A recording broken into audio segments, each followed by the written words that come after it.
नमस्कार, मैं श्रुति तिवारी और आज आपका स्वागत करती हूँ AFT 24/7 नोएडा में। जैसा कि आप सभी जानते हैं, आज 14th global festival of journalism का पहला दिन है और आज मेरे साथ मौजूद हैं बहुत ही फेमस और बड़ी लेखिका मिस पूर्णिमा राय मैम। आपका बहुत बहुत स्वागत है मैम। Thank you ma'am.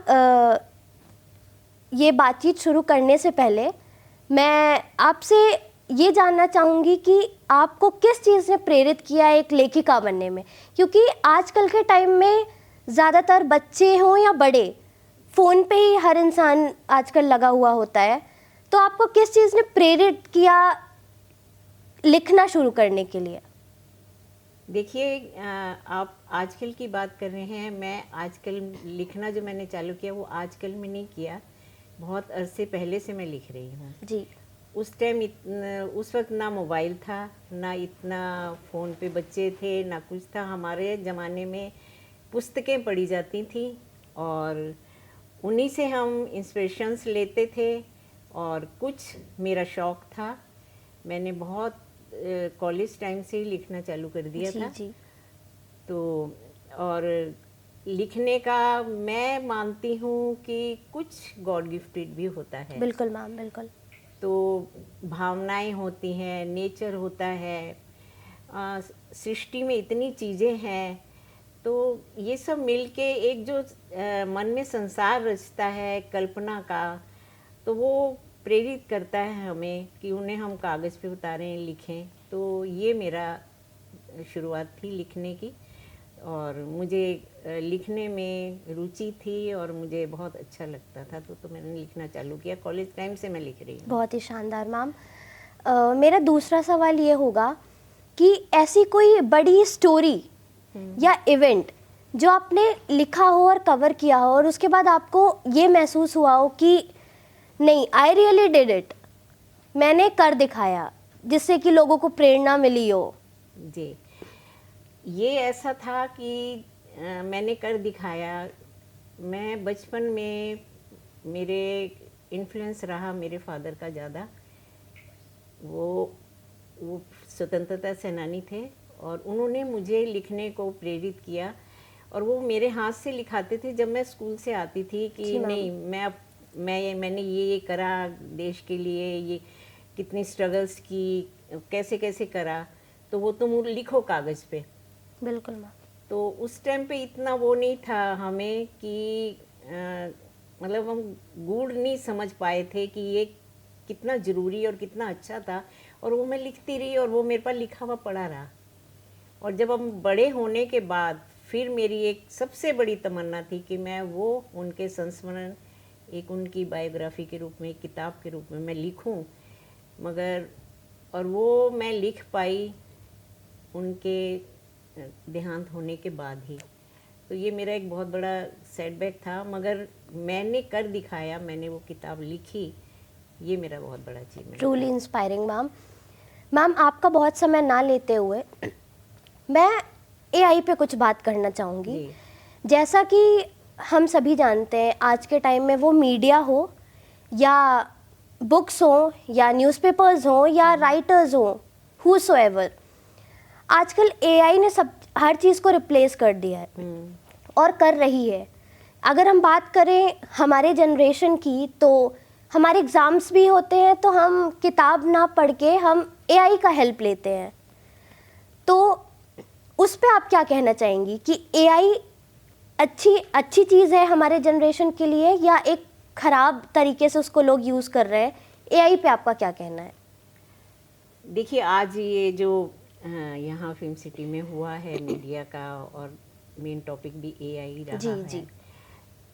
तो मेरा मानना है कि हर चीज़ में अच्छाई के साथ थोड़ी सी बुराई भी होती है। बिल्कुल मैम, बिल्कुल। और हमें क्या एक्सेप्ट करना है, हमें अच्छाई लेनी है ना, तो हम उसकी अच्छाई लेना चाहेंगे। मगर इस वक्त हमारे टाइम पे बहुत इतना बर्डन नहीं था, इतना प्रेशर नहीं था बच्चों पे या हम पे कि हम ये भी करेंगे वो भी करेंगे, और इतना ज़्यादा पढ़ेंगे, इतना ज़्यादा लिखना, इतना ज़्यादा कंपटीशन।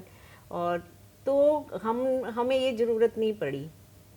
आज बच्चों पे इतना प्रेशर है कि अगर वो हेल्प ले रहे हैं एआई की, तो बस उनके लिए एक मैं यही मानूंगी, कहूँगी, उनको बताना चाहूँगी कि वो इतना ना लें कि वो आर्टिफिशियल इंटेलिजेंस है एआई, तो आर्टिफिशियल ना हो जाए, अपनापन उसमें रहे, अपनी भावनाएं रहे, अपना इंडिविजुअलिटी रहे, और उससे सिर्फ एक मदद लें, जी जी उस पर डिपेंड ना हो। मैम, और अगर हम बात करें तो जो चीज़ें, जो इमोशंस हमें किताबों से मिलता है, वो इमोशंस एआई नहीं देता। नहीं, बिल्कुल एआई से आप जो पूछोगे वो आपको बता देगा, मगर किताबों में एक लेखक ने या लेखिका ने अपने इमोशंस जिस तरीके से बयां किए होते हैं, वो हम सिर्फ किताब पढ़ के ही जान सकते हैं। मैं बिल्कुल एग्री हूँ इस बात के लिए। ये तो हुई उनकी कंपटीशन में एआई की हेल्प बिल्कुल की बिल्कुल बात। बिल्कुल। मगर मैं चाहती हूँ कि बच्चे इंटरेस्ट लें, किताबें पढ़ें। हमारे बहुत अच्छे अच्छे लेखक हुए हैं, हम तो उनके आगे कुछ भी नहीं। जो पुराने लेखक हैं, इतनी अच्छी किताबें जिनको हमने पढ़ के इंस्पिरेशंस ली हैं, तो वो भी पढ़े हैं, और आज के हिसाब से जो लेखक लिख रहे हैं वो भी बहुत अच्छा लिख रहे हैं, तो उनको भी पढ़ें। किसी भी भाषा में पढ़ें, इंग्लिश में पढ़ें, हिंदी में, अपनी मातृभाषा, मराठी, गुजराती, जो भी हो, बंगला में बहुत अच्छे नावल्स हैं, इतने अच्छे अच्छे लेखक हुए हैं, शरद चंद्र हुए हैं, अन्नपूर्णा जी हैं, महादेवी हैं, कितने लेखक हैं, रविन्द्रनाथ टैगोर हैं। तो ये सब पढ़ें तो वो जो भावना आ रही है उनमें, वो इसमें नहीं आएगी, बिल्कुल बिल्कुल नहीं आएगी। और वो इमोशंस भी, और वो जो प्रकृति वर्णन है, जो परिस्थिति का वर्णन है, वो सब है। और एक लेखक क्या सोचता है, लेखक ने कैसे उकेरा है उसमें, तो वो सब तो पढ़ने से ही आएगा। बिल्कुल तो मैम, बिल्कुल। और उनको वक्त निकाल के पढ़ना भी चाहिए, और मैं कहती हूँ कि लिखना भी चाहिए। बिल्कुल मैम। मैम, एक सवाल जो मेरे मन में आ रहा था वो ये है कि आज के टाइम में, जैसे कि मैं आज के टाइम की हूँ, तो आज के टाइम में लोग बहुत जल्दी हार मान जाते हैं। जी, वो अगर किसी चीज़ में उनको सफलता ना मिली तो वो बहुत जल्दी उदास हो जाते हैं। उनमें से मैं भी एक हूँ। तो मैम, मैं ये जानना चाहूँगी कि आप इतने टाइम से लिखती आ रही हैं, जैसा कि मैं बता सकती हूँ मैम कि 12 किताबें अभी पब्लिश भी हुई हैं, तो आपने इतने लंबे सफ़र में अपने को ठाने कैसे रखा कि हमें गिरना नहीं है, हमें रुकना नहीं है, हमें बस आगे बढ़ते चलना है? एक अच्छा क्वेश्चन पूछ रहे हैं आप। तो कुछ डेडिकेशन होता है जी, कुछ लगन होती है, कुछ नियम होते हैं बिल्कुल लाइफ बिल्कुल। के, तो उनको फॉलो करते हुए एक टाइम टेबल भी बन जाता है ऐसा कि मुझे इस वक्त लिखना है, इस वक्त मुझे इमोशंस आ रहे हैं, मुझे उतारना है, मुझे लिखना है। और एक सेंसिटिविटी होती है एक छोटी छोटी चीज़ को। इस पत्ते में भी एक सेंसिटिव है, मैं देख रही हूँ तो इसका खिलना, इसका उगना, इसका ये हरापन, और ये सब एक कवि हो। मैं पोइट्री भी लिखती हूँ, मैंने नॉवल भी लिखे हैं, मैंने स्टोरी बुक भी लिखी है। तो एक कवि मन तो ये सब नाजुकता से भरी चीज़ें देखता है, प्रकृति में बहुत खोता है। मगर जो रियल लाइफ है उसके लिए हम ऑब्जर्वेशन करते हैं, बिल्कुल मैम। आम लोगों को देखते हैं, उनकी आंखों में देखते हैं, उनके चेहरे से पढ़ते हैं, भाव बिल्कुल पढ़ते मैम, हैं। बिल्कुल।